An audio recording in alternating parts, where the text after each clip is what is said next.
Okay, so we're checking out your squash and stretch scene here. You've got your little ball that's bouncing between these two blocks here, okay? And it's looking pretty good. It's a really good start, but there are a few things that you'll want to do to improve your animation here, okay? Let's just start right at the beginning. Okay, I'm on frame 1. I'm just on frame 1 right here. Now, because you want this to be a looping animation, and it's coming back, bouncing down and coming back up, and then on your first frame it's gonna, of course, squash as it hits the top here. You do have it already squashed on this first frame, which is fine. But if we just press the space bar with our mouse over the scene window here, we can look at this from a few different angles, okay? So I'm going to look at it right here from the front, okay? And what I'm seeing here, this is the block, that top block, alright? And this is our bouncy ball on this frame 1, alright? And you can see that the block is actually right here is the bottom of the block, okay? And the top of the ball is actually going through the block a little bit, so we'll want to move that down, okay? Or move the block up, whichever one makes you happier. I'm just going to move the ball a little bit, okay? So once I've moved it to an appropriate position, I need to, of course, go ahead and then come over here, choose my translate Y, which is what I have adjusted, okay? This right here is my translate Y. And I can just right click and hold and hit key selected, okay? So now that has been adjusted, okay? So it's no longer going through the block, okay? Next you've got it evening out until it's a nice perfect round sphere. Beautiful job on that. It looks nice, looks fine. Now here we run into some trouble again. The ball is evening out. It's nice and round at this point, but then it starts to flatten again before it actually makes any impact or contact with the ground, okay? Generally gravity in itself is not going to cause the ball to compress like this. So what's going to cause that compression is this impact right here, okay, as soon as it hits that bottom block, alright? So you don't actually want it to compress at all at any point before that point of impact, alright? So it should stay perfectly round throughout this entire area here. And then as soon as it hits this wall, it's going to squish down, okay, and bounce back up. So, before we get into changing that, let's go ahead and also on frame 12 here, adjust the position of the ball, because you can see again, this is going through the bottom block here. It's going too far down, okay? So, I'm just going to zoom in here and move this up a little bit on frame 12. Okay, grab my translate Y, right click and hold, and I'm going to hit key selected on frame 12 so that my ball is no longer going through the block at the bottom here. Okay, it's just stopping right there. Alright, so let's go ahead and change the squashing that's happening too early, okay? So, there are a couple different ways I can deal with this. You know, one thing I could do is I could create another frame here at frame 11 and just set all of these scale values to 1. Okay, I could grab all of those and key them, but you'll notice that when I do that, it's causing the ball to go underneath that platform again. So this is really not an ideal way to deal with this issue. There's actually a much better way for us to deal with the problem here. And that's going to be using our graph editor, because we don't really want to add extra keys in where we don't need them, you know. So I'm going to go to Window, Animation Editors, and I'll open up the graph editor here. So the graph editor is going to kind of show us a series of different curves that represent different values that I have keyed for my sphere here, okay? So with something like a bouncy ball, in the translate Y direction, okay, this right here,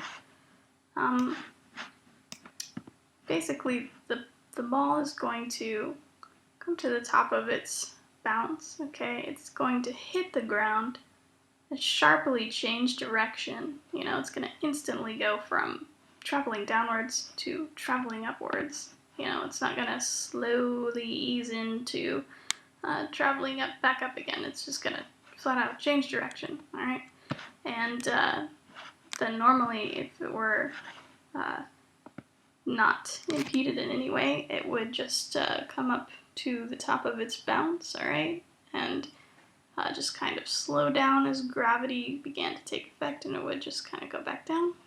Again, changing direction instantaneously as soon as it hit the ground. Now, in our case, the ball is not just traveling to the top of its gravitational arc, okay, because it's actually coming into contact with this top block, which is stopping it, all right, and changing its direction forcibly again. So, your curves here will look a little different than the curves that you see in the book, you know. So we're going to have a sharp change of direction when it hits the ground, which is right here. We're also going to have another sharp change of direction when it reaches the top block right here, okay, and right here. So let's kind of adjust some of those things. Alright, just at least get our translate Y going, and then we'll deal with our scale issues as well. Okay, oops, clicking a little too much. Alright, so I'm just going to hit translate Y here. Now, right now we have the ball just kind of slowly curving into this bottom block here, and then just slowly wandering back up again. So let's go ahead and make that sharp turn that we talked about, okay? And I'm actually going to get rid of this guy right here, okay? This is on my translate Y, okay? While I do want to affect the scale at frame 6 here, because I want this to be nice and round, I don't actually need this key on translate Y, okay? Because regardless of the scale, my translate Y curve is going to behave roughly the same, okay? So I can get rid of that. I can just marquee select by just clicking and dragging, okay? And I can just use the delete key, which is Command X on a Mac or Control X on a PC, all right? And I've gotten rid of that key there, okay? So don't really need it at the moment. Okay, so now that we've gotten rid of the extra key, and, you know, just keep in mind that we only got rid of that keyframe for translate Y. The keyframe still exists for scale X, Y, and Z, okay? So it's still there. You can still see it on the timeline. There's just no longer a key there for translate Y. So let's go ahead and change this. I'm going to go ahead and grab this right here just by left-clicking and dragging, okay? Marquee selecting. And I'm going to do something called breaking the tangent, and that's going to be with this little button right up here. It looks like a little V, okay, break tangent button. I'm going to go ahead and click on that, okay. That doesn't seem like very much happened. Really all that we saw is that this one handle turned blue.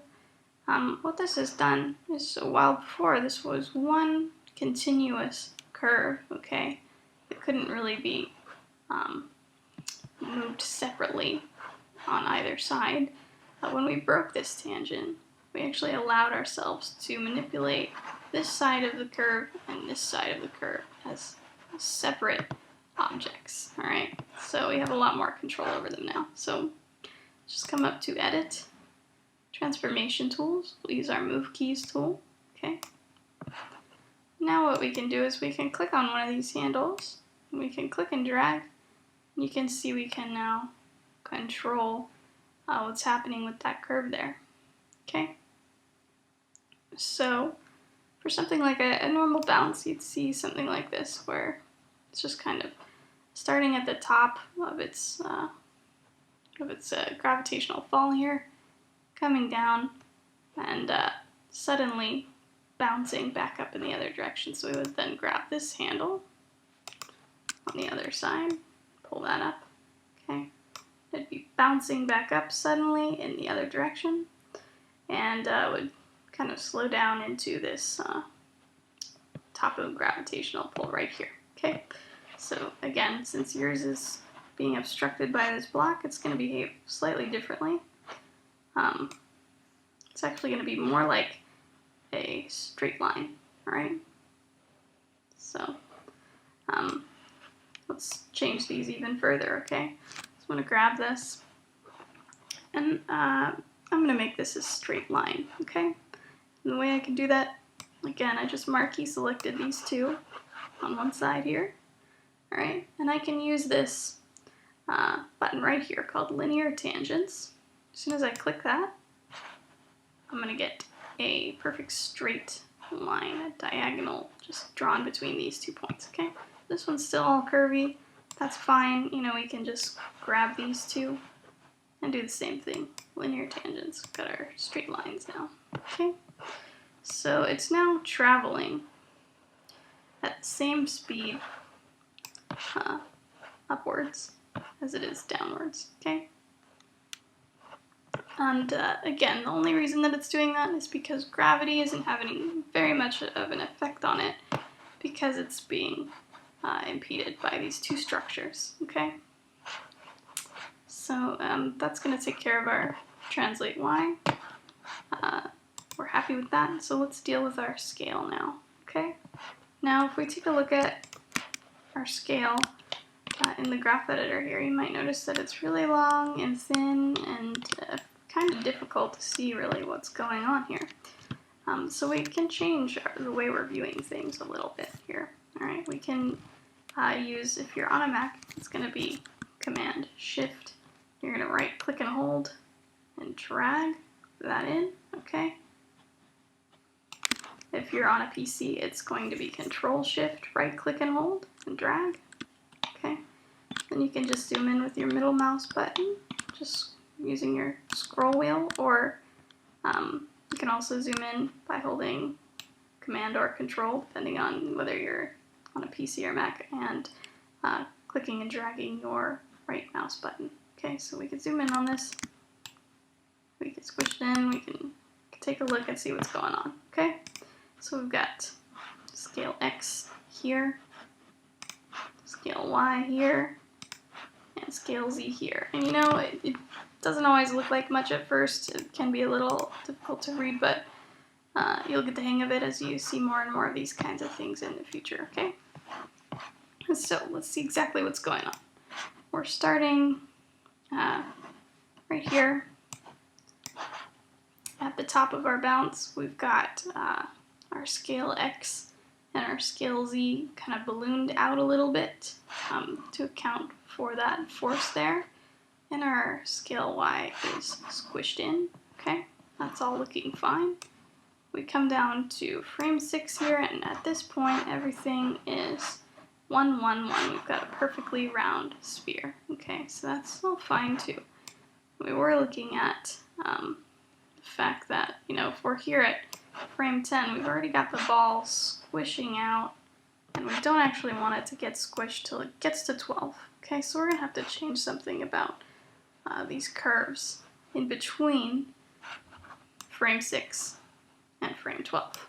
All right, so there's actually a way we can do this fairly simply in the graph editor. We can actually grab these two, okay, frame 6 here and frame 12, okay, and there's a mode that we can put this in called step tangents.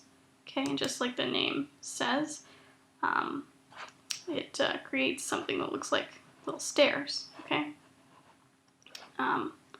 So what's happening here is it's telling Maya, okay, I want this to gradually change frame 1 from this value up here, okay, 1.291, and just gradually, smoothly into frame 6, I want it to come back to number 1, okay?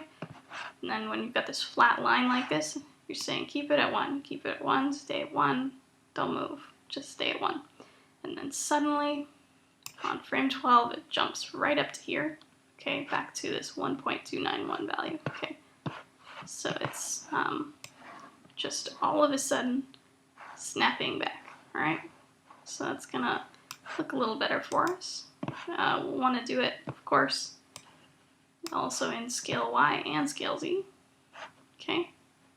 So we'll do that again, our step tangents.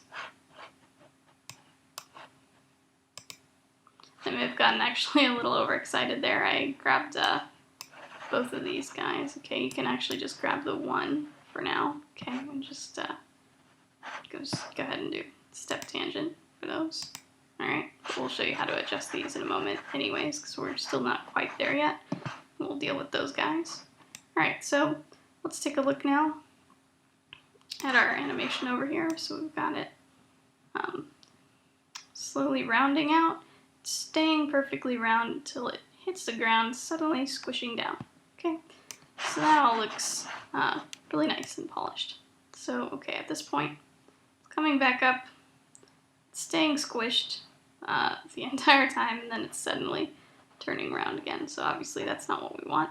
Okay, so we probably want to do something very similar to what we've already done in the first few frames here. So, which is that we want it to round out again about halfway through, okay? And then stay round until it hits that top brick, at which point it'll squish, okay? So,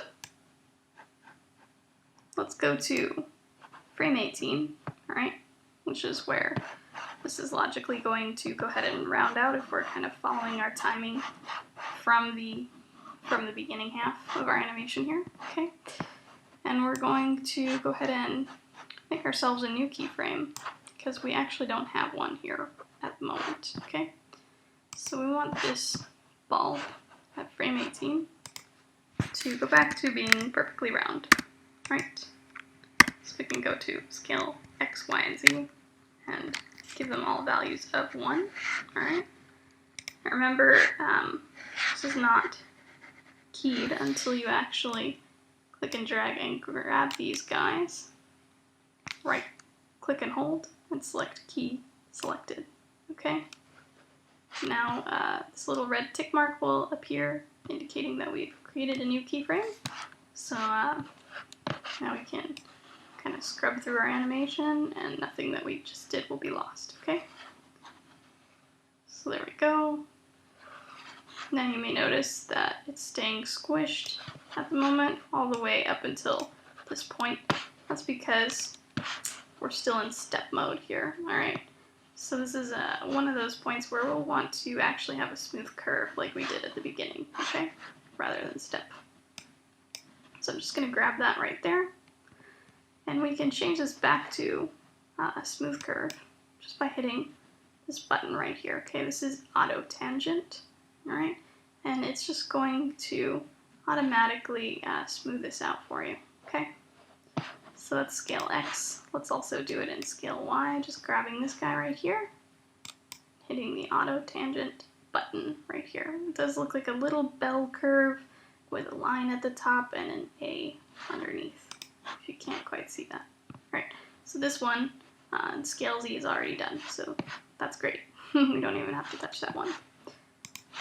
Okay, so let's look at it now. So it's squishing down. It's slowly rounding back out. And it's staying round. And it's staying round all the way up to the top there. Okay, so that's all fantastic. except for, of course, that this has gotten a little too high up, obviously, at the end here. So we need to adjust that. We can just press the space bar again to change views. Take a look. Use our move tool. We can move this down just to right there. All right, that's frame 23 that we're on. All right, and we can just key our translate Y. All right. Okay, so let's test it out again. So we've got it squished on the first frame. It's rounding out smoothly, it's staying round, squishing suddenly, then rounding out smoothly as it travels back up, staying round, and then squishing that back again at frame 1. So if we just press play, you can see the loop going there, okay? It's a little unnatural, you know, if you keep it going for too long, because obviously a ball is, unless it is very, very super bouncy, it's not going to bounce infinitely like that. It's going to eventually lose momentum as gravity kind of overtakes it. But for the purposes of this project, you know, this is fine and works out really well. So let me know if you have any questions about anything that we went over in the video today. And thanks for watching, and happy animating.